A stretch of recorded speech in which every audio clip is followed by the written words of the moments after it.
Good evening. Welcome back to the 20th Century History Channel, where in honor of Veterans Day, we have been covering many battles on the Great War. To continue our special, this evening we are covering the First Battle of Ypres. September 1914. The race to the sea began. Let's take a trip back. Come with us. The Allied forces wanted Ypres because it was the last geographical object protecting the Allied ports at Calais and Cologne-sur-Mer. And if the Allies won the town, it would allow them to cross the flat terrain of Flanders and threaten the German supply lines. And finally, this was the race to the sea, and the Allies won, but many of the casualties were on both of the sides. This resulted in a static Western front, and both sides wanted a decisive victory. To provide more insight, we have recovered 4 special interviews from the past. Let's start by explaining why the British even entered this first battle of Ypres. Well, let me explain to you. The Germans wanted to invade Belgium and outflank the French army on the German-French border. They also wanted to capture Paris, which was not going to be okay. So Great Britain joined because of the Franco-Russian Entente, and that we just could not have a German victory over France. So we joined. Also, the balance of powers, very important to sustain. During the war, our goal was to secure the English Channel ports and the British Army supply lines.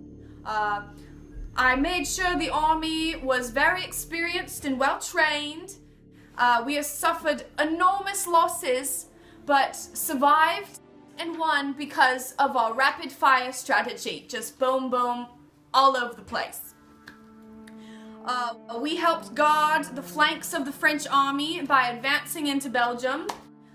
Just really wanted to slow down the Germans at this point. Thank you. Hello again. My nickname during this battle was Papa Hoffre, for one reason, because I was the main leader in regrouping the retreating Allied armies to defeat the Germans in the First Battle of the Marne, so I had a lot of wisdom in that. And as a country, France, we eventually mobilized a large portion of our French male population, fielding approximately 1 million men to the battle.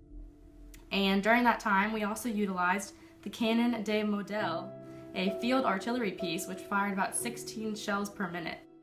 And our overall goal as France, we wanted to prevent Germans from outflanking the Allied front from the north. I'm Eric, I'm Prussian, and I clashed with von Moltke a lot, and I ended up actually replacing him as the Chief of Staff in September of 1914. And this is because I'm very cautious. I am very good at trench warfare because of this, and just defensive strategizing in general, just because of my cautious nature. So I'm the Prince of Bavaria, and I reached the BEF at Ypres, but then neither side could find an open flank. So a new German army, the 4th, made one more attempt to attack Ypres from the north, but this was without success. And after this, my army became involved in this battle, forming the left wing of the German army attacking the BEF. And going into this war, so you know, British, they've got their navy, they're number 1. Well, our army is number 1.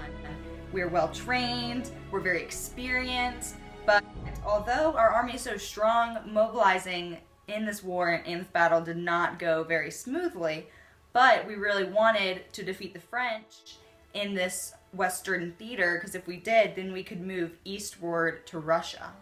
Yeah, we needed to conquer Ypres in order to advance, and under the Schlieffen Plan, we needed to invade Belgium and outflank the French army and capture Paris. And if this didn't happen, then Allies would capture our German-held ports in Belgium. The First Battle of Ypres began in October of 1914. 4 new German Army corps had been formed, known as the Kinderkorps, due to their young age. On September 17th, the race to the sea had begun, where each army tries to reach the North Sea coast first. The outflanking attempts had resulted in a number of encounter battles, but neither side was able to gain a decisive victory. The Germans moved in and out of Ypres by October 8th, and on October 13th, the BEF and the French army arrived in Ypres. From October 21st to October 24th, the German Fourth Army made an advance on the British line northeast of Ypres, starting at the Battle of Langemarck. Both sides suffered tragic casualties. On October 29th, the German army attacked the British line east of Guillouvet, aiming to break through the British front and take Ypres. This was the Battle of Guillouvet.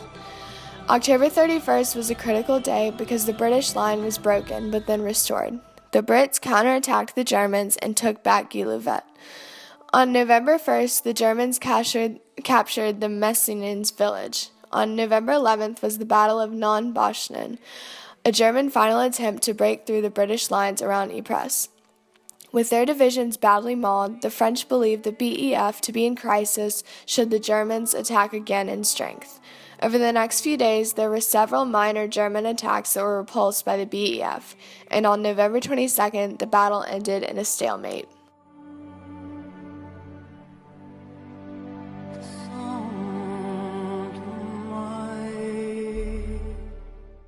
So, at this point in the show, you may be asking yourself, what were the outcomes?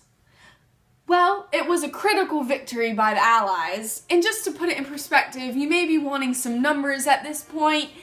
Great Britain had 7,960 killed. They had 29,562 wounded. They had 17,873 missing.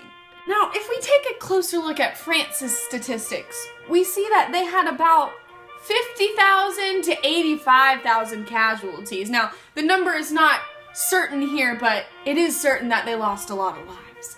If we take a look at Belgium, there were 21,562 casualties. Now, not so bad compared to the French. Germany had 19,530 killed. They had a whopping 83,520 wounded. And they had 31,265 missing. Now, I don't know about you, but they were hit hard. The German loss was actually dubbed the Massacre of the Innocents of Ypres. And the war on the Western Theater settled into a slow war of attrition. Human genius in the First Battle of Ypres occurred mainly on the German side. From the orders of Falkenhayn, he sent the 4th German Army to attack the Allied troops and take the city of Ypres. Benefits for this first battle was that the background of the Schlieffen Plan. The success in the buildup of the Battle of Ypres was because the Germans were coming off of a stunning victory over Russia. Germany's key forces were the new large formations of their army and their troops because of the enlisted students. The inventions and innovations in gas also helped the battle and was another form of human genius. To move on to human blunder, all of the casualties were set back for all of the sides. Many times, the British were also badly outnumbered and lacked the sufficient artillery and weapons to compete with the other sides. Also, the German leaders were often frustrated by their failure in setting them back many times because of their frustration. These mistakes all set back each of the sides sufficiently during the First Battle of Ypres. During 1914, the beginning of the Great War, there were lots of new technology that were implemented, such as chlorine gas. The Germans were the first to use deadly chlorine gas against the French troops. Also, trench warfare was implemented during this war and in the First Battle of Ypres. Each army constructed a series of trench lines which would characterize the war until 1918. Another thing they used was exploding mines. French exploded mines under the German position held at Hill 60. Thank you so much for joining us for this evening's special edition. Join us tomorrow as we investigate the Battle of Kalubara. Thank you and have a good night. And to all our veterans, we thank you.